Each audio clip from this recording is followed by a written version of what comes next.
안녕하십니까, 이종구 소장입니다. 이번 시간엔요, 삼성전자, SK하이닉스가요, 이 4분기와 내년에 시설 투자의 확대에 따른 수혜가 기대되는 반도체 장비 부품주에 대해서 알아보도록 하고요. 또는요, LG전자를요, 비중 확대해야 하는 이유에 대해서 분석하는 시간을 갖도록 하겠습니다. 먼저요, 주말 새벽에 마감된 미국 증시를 보면요, 다우지수가 1.1%, 나스닥이 2% 상승세가 이어졌는데요. 최근에 미국의 10년물 국채 금리하고 유가의 하향 안정화를 보이고 있어요. 자, 이것이 어떤 의미냐 하면요, 자, 오른쪽 상단을 보면은 이 유가 WTI 차트 모습인데요. 최근에 95달러에서 여기가 이제 95달러 수준이고 좀 최근에 77달러까지 하향 안정세를 보였다는 얘기는 이 중동 지역 이스라엘과 팔레스타인의 이 분쟁에 따른 지정학적 리스크가 이미 절정을 형성해서 시장에 미치는 영향이 최소화되고 있다라고 보시면 돼요. 또 하나는 유가가 하락하면서 인플레이션 완화를 하고 있다. 그런 의미다라고 보시면 상당히 긍정적이죠. 자, 그리고 그 밑에 차트가 미국 10년물 국채 금리인데요. 최근에 5% 이상을 돌파를 했다가 지금 4.6%까지 안정세를 보이고 있다. 그 얘기는 지금 연준에서 추가 금리 인상 우려가 나오지만은 마지막 종료에 오히려 초점을 맞춰서 시장에 미치는 영향은 크지 않을 것 같다. 이러한 이유로 최근에 미국 증시를 포함한 선진 유럽 증시들도 동반 상승세를 보이는데요. 근데 단기 상승에 따른 좀 조정 가능성은 있죠. 특히요, 이번 주에 임시 예산안이 17일날 종료된, 그러니까 지난달이죠. 지난달에 통과된 45일짜리 예산안이 17일날 종료되는데 지금 여야 간 합의가 조금 늦어질 가능성이 많다. 그런 부분이 부각이 되면서 지수는 좀 조정이 나올 수 있지 않나라는 그런 말씀을 드려요. 자, 국내 증시도 지난주에 코스피 지수가 1.7% 상승했고 코스닥 지수도 0.9% 상승이죠. 특히 월요일날 공매도 금지에 따라서 코스피 지수 경우에는 역대 최대폭 134포인트인가요? 상승을 했지만은, 화수목금 나흘 동안에 대부분을 반납을 했어요. 그래서 좀 우려감은 있지만 저는 개인적으로요, 이 정부가 우리가 지난주에도 말씀드렸듯이 공매도 금지 가능성이 있다는데 월요일날 전격적으로 금지되면서 크게 떴는데 이 총선을 5개월 앞두고 공매도 금지에 이어서 또 이번 주에는요, 이 주식 양도세 완화를 좀 강하게 추진하고 있죠. 즉 정부가 증시 부양 의지가 상당히 강하다. 여기에 외국인들이 순매수로 전환됐어요. 우리가 지난주에 방송을 통해서도 이 지난 6월 19일서부터 11월 1일까지 외국인들이 8조 7천억을 매도를 했는데 이번 주에만 1조 4천억 순매수했다. 상당히 의미가 있죠. 특히요, 이 전기전자의 8,200억 그리고 의약업종의 1천억 순매수, 이러한 부분을 봤을 때 이 연초에 좀 의미 있는 지수의 상승에서 코스피 지수 같은 경우 한 2,700포인트까지 가능하지 않나. 특히요, 이 연말에 보통 보면은 이 중소형주들의 화려한 수익률 게임이 나타나는 경우가 상당히 많다. 이번 장에도 그럴 가능성이 높기 때문에 올해 손실을 회복할 수 있는 기회로 보시면 될 것 같다라는 말씀드려요. 따라서요, 이번 주에 미국 여야 간 예산안 합의 여부를 보면서 최근 수급이 개선되고 있는 바이오와 IT 섹터에 집중을 해달라는 그런 말씀을 드려요. 자, 하지만 이제 경계해야 되는 부분도 하나 있죠.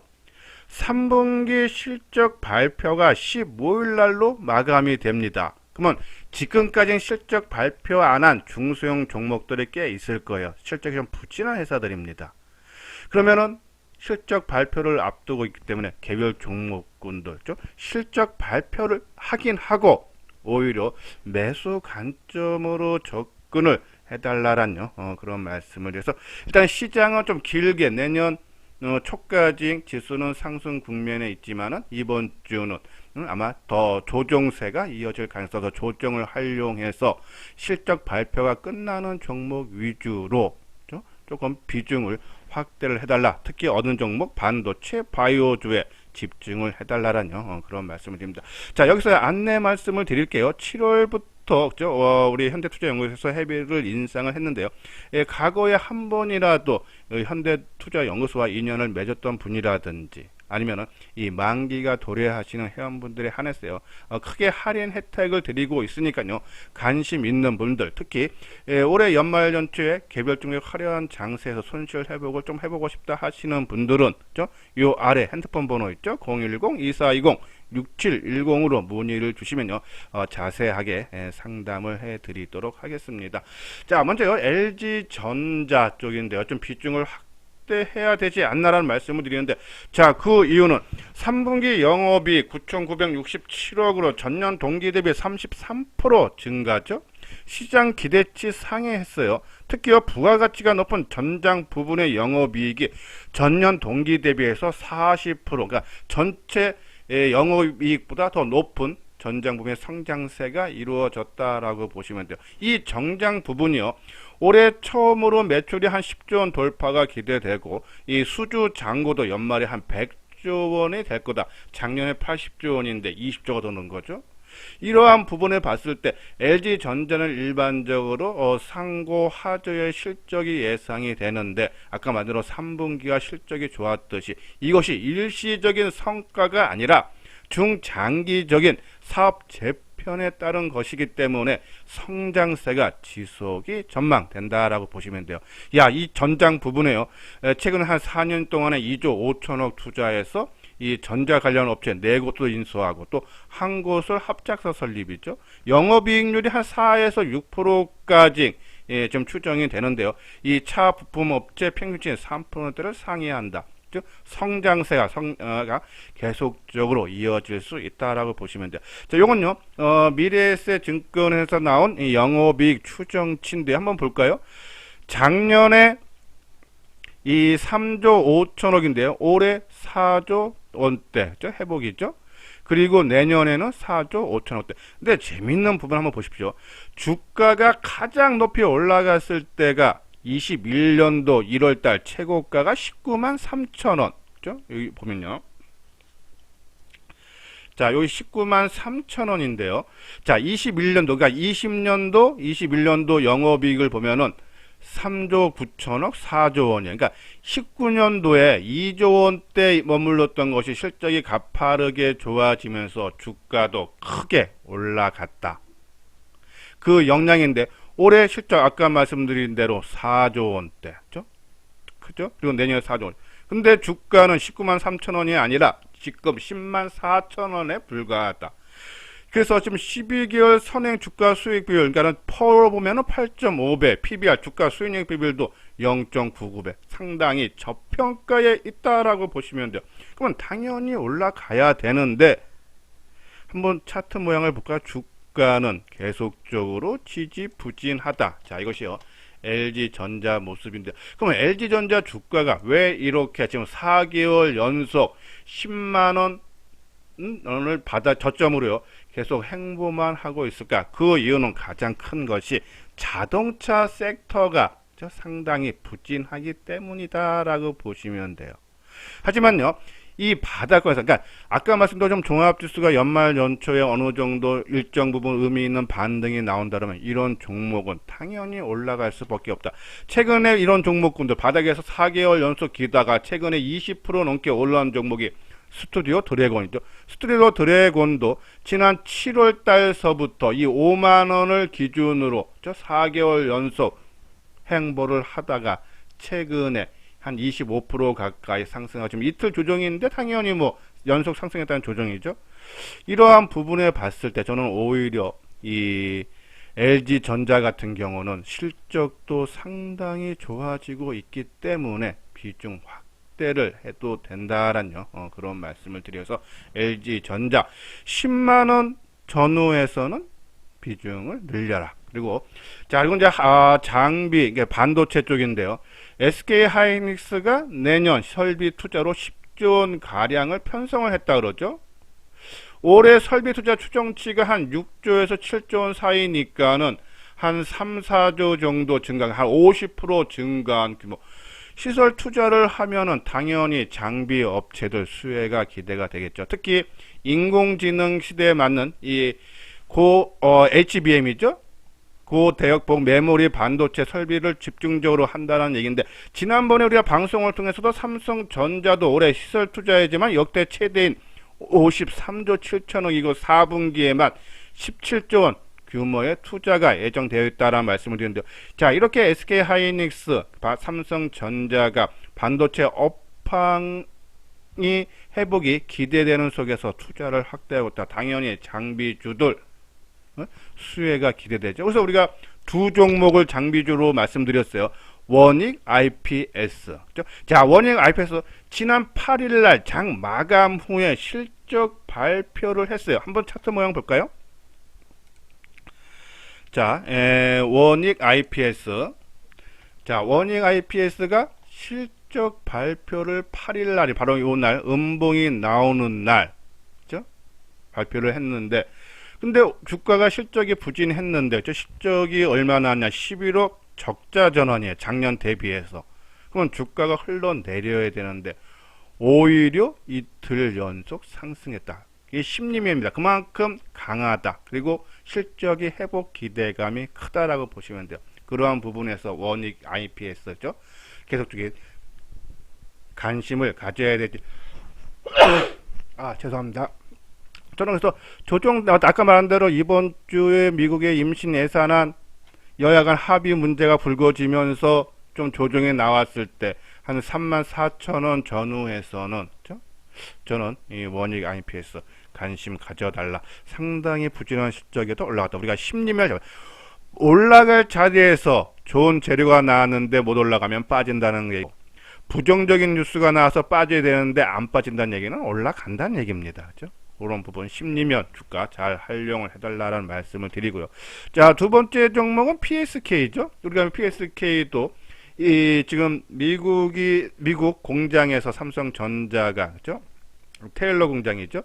계속적으로 지금 이제 내년 초 이후에 완공이 돼서 내년에 장비가 들어갑니다. 근데 오스틴 공장에 예전에 이 드라이 스트립을 장비를 삼성전자가 PSK한테 전량 구입 수주를 한 경험이 있기 때문에 아마 요번에도 가능성이 상당히 높다. 그 부분 부각이 된다라고 보시면 되고, 또 PSK 홀딩스가 상당히 강한 모습이죠. 그러한 모습 봤을 때 PSK, 원익 IP에서 장비주들 계속적인 관심 갖고, 그리고 소재 부품 우리가 월덱스, 하나 머트리얼즈, 원익 QNC인데요. 지금 월덱스도 그렇고 원익 QNC 실적 발표 안 했어요. 아마 실적 발표, 특히 원익 QX는 좀 실적이 예상치 좀 하회할 걸로 예상들을 하고 있죠.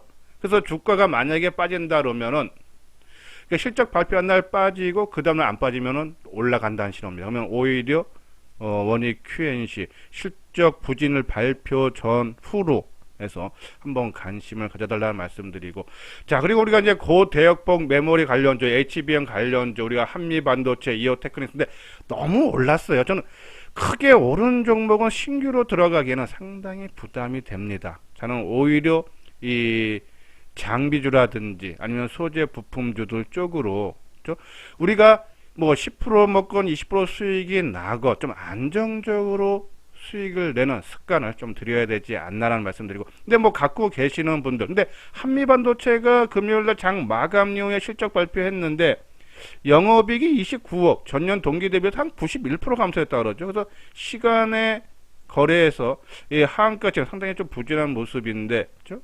하지만은 또 미국이 또 크게 올랐기 때문에 아마 하락폭은 좀 제한되는 모습이 나올 건데, 이러한 종목, 많이 올라간 종목은 조금 단기적으로 접근을 하던지 아니면은 좀 안정적으로 하는 이 원익 IPS, PSK, 그리고 우리가 부품주로 말씀드리는 원익 QNC, 하나 머트리얼즈, 월덱스 이러한 종목으로 계속 저는 반도체 관련, 특히 IT 섹터, 전기전자 섹터 쪽은 요번에 연말 연초에 크게 수익이 기대된다 해서 중소형 종목군들 계속적인 관심을 가져야 되지 않나라는 말씀드리고요. 자, 그리고 최근에 이수장 증권TV에서 강조해드리는 이 개별 종목들, 바이오하고 이 IT 전기전자 섹터, 특히 덕산 네오룩스 OLED 소재 업체인데요. 우리가 지난번에도 방송을 통해서 이 OLED 쪽이 시장이 확대가 된다. 그렇죠? 왜냐하면 적용되는 IT 기기 제품들이 상당히 늘어나요. 예, 내년에 뭐 아이패드도 OLED가 되고 또 OLED TV 수요 회복되고 노트북 PC 등에서도 OLED 적용이 확대되면서 실적 성장해서 이 덕산 네오록스 같은 경우는 내년에 영업이익이 한 56% 증가한 485억. 그죠? 또 이 OLED가 IT 기기뿐 아니라 전기차에도 그죠? 차종에도 OLED가 적용이 돼서 이쪽 시장도 크게 확대된다. 그래서 그러한 이유로 덕산 네오록스 하나만 가면 그런데 이 OLED 관련 소재 업체인 P&H 테크라고 있어요. 그리고 이녹스 첨단 소재인데 이러한 종목군들이 최근에 다 안정적인 모습을 보이고 있다. 자, 먼저 덕산 네오록스 한번 볼까요? 그렇죠? 덕산 네오록스, 우리가 덕산 네오록스는 이 4만원 초반대, 그렇죠?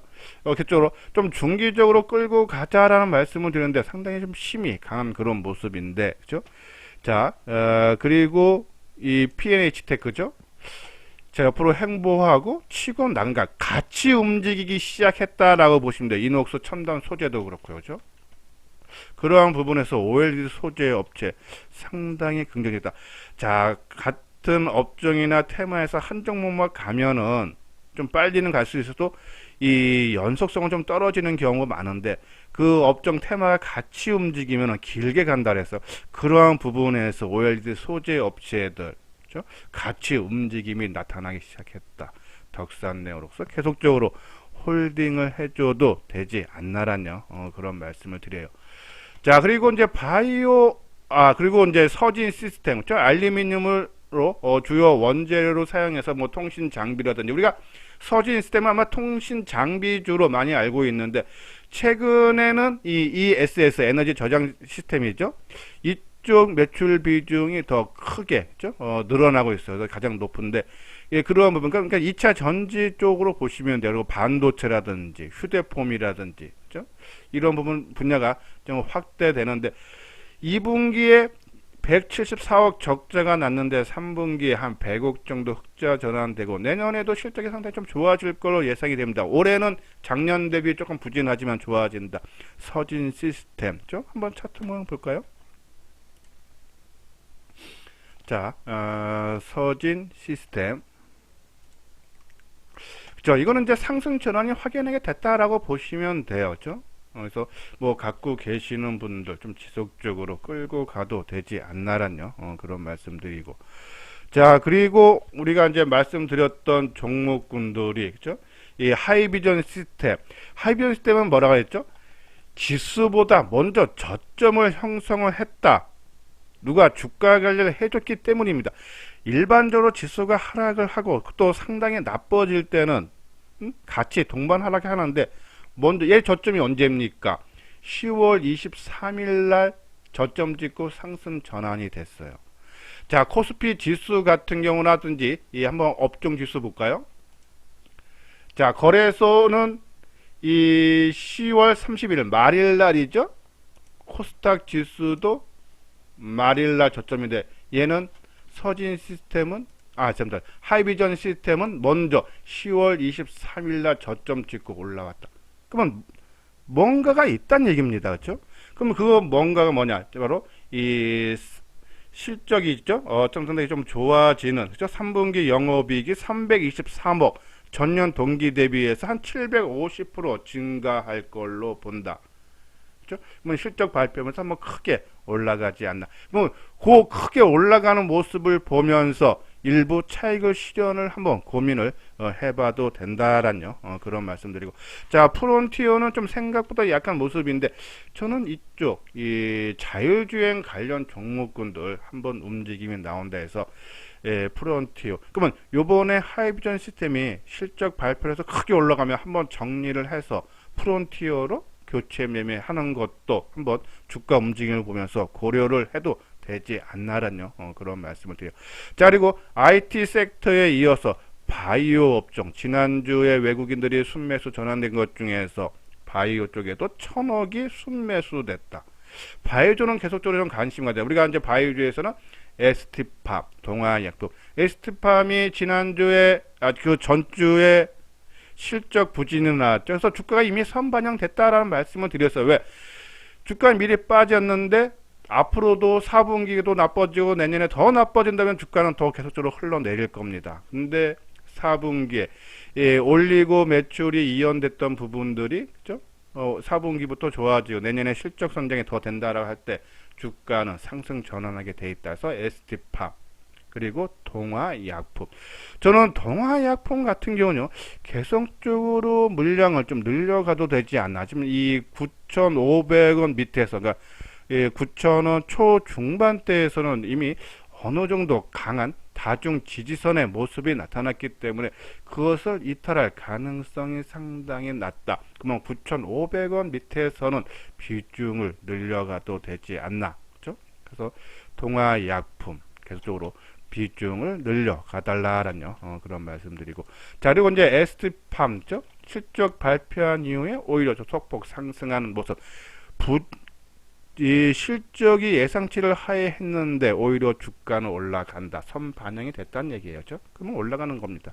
그러한 부분에서 이 바이오 쪽에서는 동아약품, ST팜 계속적으로 관심 필요하다. 그래서 연말 연초 장세에서 IT 섹터와 그리고 이 바이오 섹터를 두 축을 중심으로 두고 개별 종목 위주로 고로들은 좀 단기적인 관점으로만 접근하면은 아마 시장 수익률 대비 아마 조금 큰 게 수익, 특히 우리가 이제 뭐 IT 바이오들도 지금 많이 올라간 종목이 있고 하방 경직이 있는 종목이 있고 바닥권 있는 종목인데, 저는 한 6대4 정도 비율로 바닥권이 4고 그리고 하방 경직 보인 종목, 그러니까 누가 주가 관리를 한 종목군들, 하방 지수가 크게 빠지는데 안 빠진다는 얘기는 누가 주가 관리를 하고 있기 때문입니다. 그런 종목을 6으로 놓고 하면은 아마 시장 수익률 대비 상당히 좋은 결과가 나올 수 있다. 그래서 이번에 연말 연초 장에 올해 좀 손실 보신 분들은